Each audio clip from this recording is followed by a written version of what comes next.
दोस्तों नमस्कार, स्वागत है आप सभी का इस चैनल पे। दोस्तों देश भर के लाखों पेंशन भोगियों की पेंशन एरियर महंगाई भत्ते को लेकर 60% डीए 18 महीने की एरियर अप्रैल महीने की पेंशन को लेकर स्टाफ साइड की मीटिंग को लेकर पेंशन भोगियों की बड़ी मांगों को लेकर ये वीडियो बहुत ही इंपॉर्टेंट होने वाली है। बहुत ही बड़ी खबर आ चुकी है। तो दोस्तों पूरी खबर आपको इस वीडियो के थ्रू मिलने वाली है, तो आप इस वीडियो को पूरा देखते रहिए।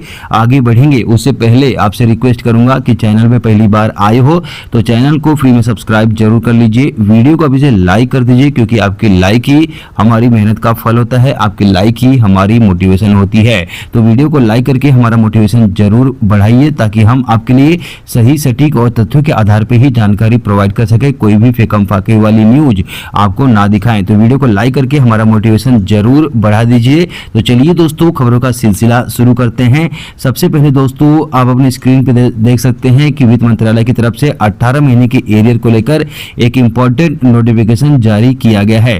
तो दोस्तों इस खबर के बारे में थोड़ी देर में जानेंगे। उससे पहले एनसीजेएसएम स्टाफ साइड की तरफ से 8वें वेतन आयोग में पेंशन भोगियों के लिए बड़ी खबर निकलकर आ चुकी है, जहां से पेंशन भोगियों को नजरअंदाज नहीं किया जा सकता है। एनसीजेएसएम स्टाफ साइड का कहना है कि पेंशन भोगियों को नजरअंदाज नहीं करना चाहिए। जिस प्रकार से सरकारी कर्मचारियों के लिए मांगे रखी गई है, उसी प्रकार पेंशन भोगियों को भी न्याय मिलना चाहिए। पेंशन भोगियों के साथ किसी भी प्रकार की नजरअंदाजी नहीं करनी चाहिए। तो उसी कड़ी में दोस्तों यहाँ पे एनसीजेएसएम स्टाफ साइड के शिव गोपाल मिश्रा जी ने पेंशन भोगियों के हितों को ध्यान में रखते हुए 8वें वेतन आयोग के सामने 10 बड़ी मांगे स्पेशली रखी है, जहां से स्पेशली पेंशन भोगियों के लिए 10 बड़ी मांगे रखी गई है। तो कौन कौन सी मांगे हैं, चलिए पहली बड़ी मांग को बता दो।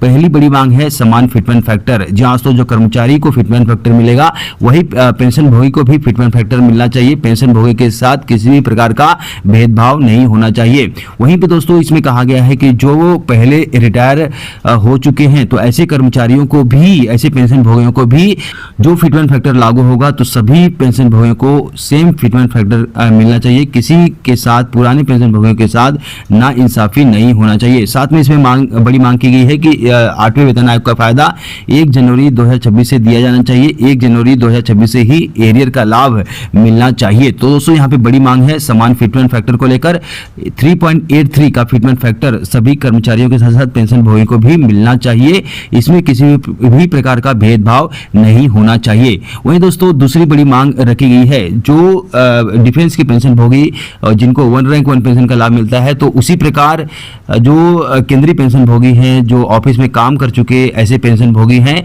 ऐसे कर्मचारी हैं, तो उनको भी 1 रैंक 1 पेंशन की तर्ज पर पेंशन का लाभ मिलना चाहिए। जहां तो आपकी जानकारी के लिए बता दो कि 1 रैंक 1 पेंशन क्या है कि दोस्तों जो पहले के कर्मचारी रिटायर हो चुके हैं तो उनको कम पेंशन मिलती थी। तो ऐसे में दोस्तों 1 रैंक 1 पेंशन सिस्टम लाया गया कि जो कर्मचारी अभी रिटायर हुए हैं सेम रैंक से, तो उसी रैंक के अनुसार पुराने पेंशन भोगियों को भी उतनी ही पेंशन का लाभ मिलेगा। जहां तो जैसे अभी कोई सिपाही रैंक से रिटायर हुआ है और 45,000 रुपये पेंशन पा रहा है इस समय मान लीजिए, तो 45,000 रुपये पेंशन पुराने जो पहले के रिटायर हैं तो उनको भी 45,000 रुपये ही पेंशन मिलेगी, क्योंकि उनकी ऑलरेडी पेंशन कम होती है। तो 1 रैंक पेंशन सिस्टम इसीलिए लाया गया था कि किसी भी पेंशन भोगी के साथ किसी भी प्रकार का भेदभाव नहीं होना चाहिए। तो अभी के जो रिटायर हैं हो रहे हैं तो उतनी ही पेंशन पहले के रिटायर्ड कर्मचारियों पेंशन भोगी को मिलेगी। इसीलिए 1 रैंक 1 पेंशन सिस्टम लाया गया था।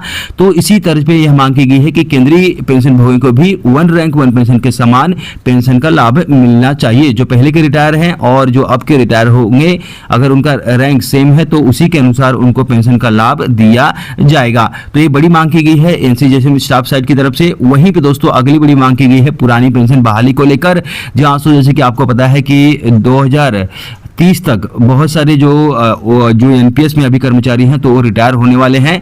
तो ऐसे में दोस्तों एनपीएस में बहुत ही कम पेंशन मिलेगी उनको। तो उसी को देखते हुए यहाँ पे बड़ी मांग की गई है कि ओपीएस को तुरंत प्रभाव से बहाल किया जाए। एनपीएस और यूपीएस को खत्म करके ओपीएस की व्यवस्था तुरंत प्रभाव से लागू होनी चाहिए। वहीं पे दोस्तों अगली बड़ी मांग की गई है ग्रेजुटी की सीमा जो है उसको बढ़ाया जाना चाहिए। जहाँ से अभी 25 लाख रुपए ग्रेजुटी मिलती है तो उसको बढ़ाकर 75 लाख रुपए करने की मांग की गई है। इसके अलावा ग्रेजुटी की गणना महीने के 30 दिन के बजाय 25 कार्य दिवसों के आधार पर करने का यहाँ पे सुझाव दिया गया है। वहीं पे दोस्तों अगली बड़ी मांग की गई है कम्यूटेशन की बहाली को लेकर। जी हाँ दोस्तों, जैसे कि आपको पता है कि वर्तमान में कम्यूटेशन की गई पेंशन की पूर्ण बहाली के लिए 15 साल लगता है, तो जिसे घटाकर 11 साल करने की यहाँ पे मांग की गई है, क्योंकि 10 साल 8 महीने में आपका पूरा का पूरा पैसा कट जाता है। तो ऐसे में दोस्तों 15 साल तक काटने का कोई भी औचित्य नहीं बनता है। ऐसे में एनसी जैसे स्टाफ साइड की बड़ी मांग है कि उसको घटाकर 11 साल किया जाए। 11 साल के बाद पेंशन भोगी को पूरी पेंशन का लाभ मिलना चाहिए। अगर दोस्तों कम्यूटेशन के बारे में ज़्यादा आप जानना चाहते हैं तो कमेंट कीजिए यस, तो मैं एक सेपरेट वीडियो बनाऊंगा। साथ में आप हमें कमेंट करके बताइए कि आप हमें कहां से देख रहे हो, ताकि हम आपके लिए सही सुटेबल जानकारी ही प्रोवाइड कर सकें। वहीं दोस्तों अगली बड़ी मांग की गई है, जो अभी पेंशन मिलती है वो कर्मचारी को उनके अंतिम बेसिक वेतन का 50% मिलता है, तो उसको बढ़ाया जाना चाहिए, ऐसी बड़ी मांग की गई है। 67% करने की मांग की गई है।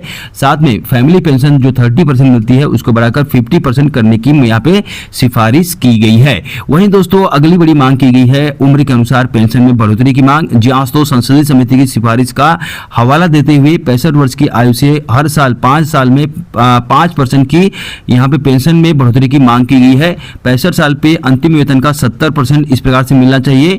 70 साल पे अंतिम वेतन का 75% इस प्रकार से मिलना चाहिए। वहीं पे 80 साल पे अंतिम वेतन का 85% पेंशन का लाभ मिलना चाहिए। इस प्रकार से यहाँ पे मांग की गई है एनसी जैसे स्टाफ साइड की तरफ से। वहीं दोस्तों अगली बड़ी मांग की गई है DAR का विलय यानी कि मर्जर।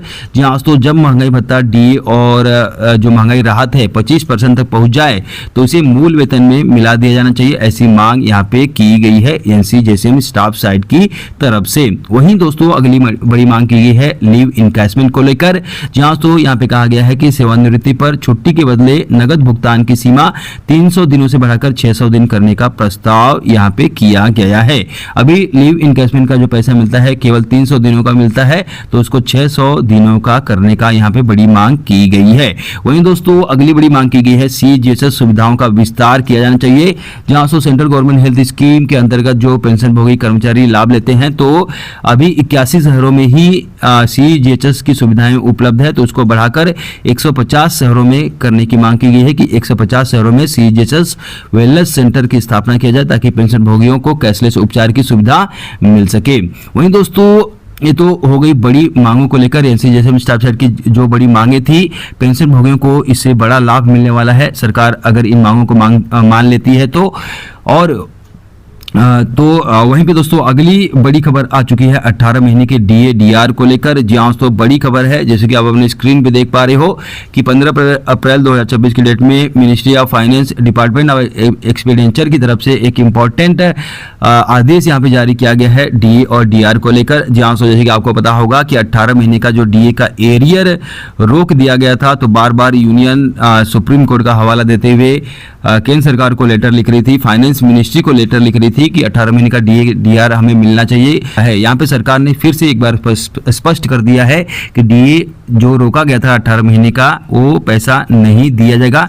बार बार यूनियन जो है सरकार से डिमांड करती आ रही है, सुप्रीम कोर्ट का हवाला भी देते आ चुकी है, लेकिन सरकार का एक ही आंसर रहता है कि DA और DR जो रोका गया है 18 महीने का वो नहीं दिया जाएगा है। तो सरकार को इसका नतीजा भुगतना पड़ेगा, सरकार को 18 महीने का DAR देना पड़ेगा।